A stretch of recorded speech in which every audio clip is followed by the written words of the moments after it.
confrontation de l'offre et de la demande. Fissure pour la distraction déchirée, au couvent des normes réfractaires. Établissant par le jeu de l'enjeu du marché, en résonance de discernement, en cogitation de se révolter contre la passion du temps et à rehausser le tumulte, fracasser les mots sur d'autres faces handicapées. Dans le cri de la dette engendre la crise d'abstention contaminée à l'ivresse suicidaire de la croissance. Une croissance en décroissance de la froideur crucifiée sous sa démence. Et de semences ankylosées de fumisterie profanatrice de mauvaise augure.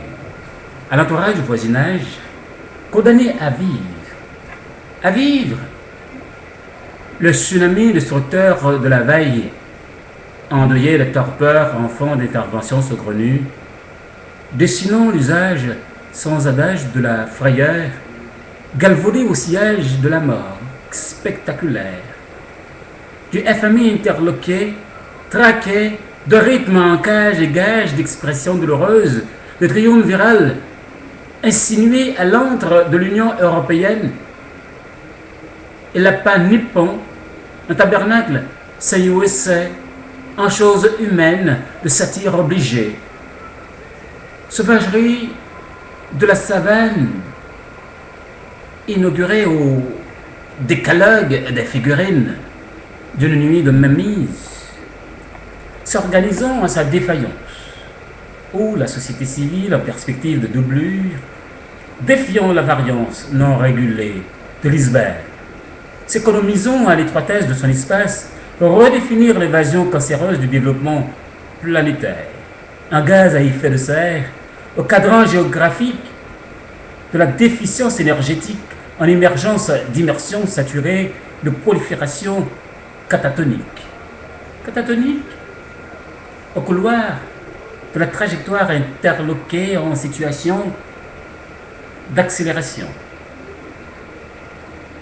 de l'industrialisation de la pauvreté, vers le bas-fond de la faiblesse industrielle d'une zone en déficience soutenue par le terrorisme international et la détérioration des valeurs systémiquement et systématiquement réduisent à l'éclat du système écologique perturbé par sa carence inféodée et répondant à la réduction touristique imposée de l'ailleurs diplomatique des champs de la rivière de sang, provoquant l'épidémie d'écarlate, la pénurie sanitaire et le ressource marquant le sous-sol du tiers et du quart nourrit la grandeur et la largeur du terrorisme de l'ailleurs, où l'américanisme s'imagine l'image fantasmée du roi Dengue.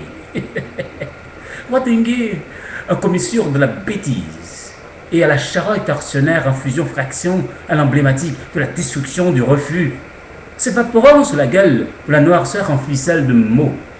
Mots, enclave, qui n'en finissent de s'établir un refus d'outre-tombe.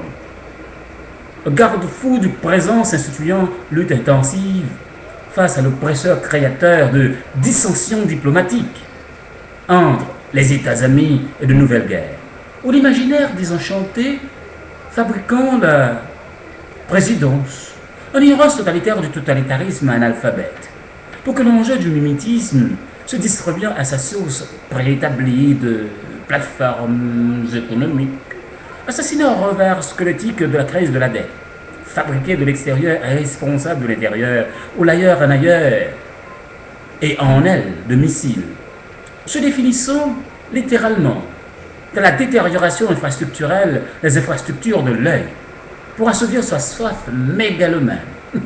Où toujours est-il? Où toujours est-il? Que faut-il faire? Absent, à travers les franges de se définir. En dehors du nouvel ordre, de la religiosité et de la politicarie diplomatique, de la science-friction, du primitivisme scientifique. Confrontation de l'offre et de la demande.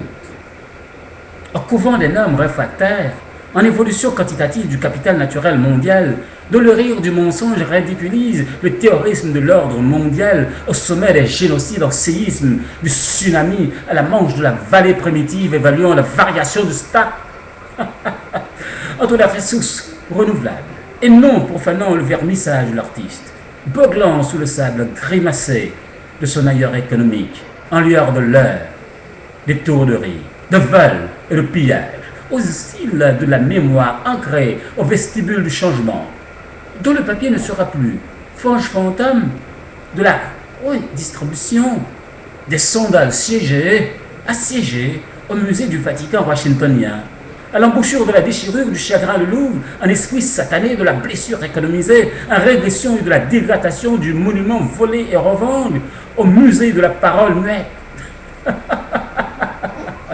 Qu'il se livre, c'est renégat.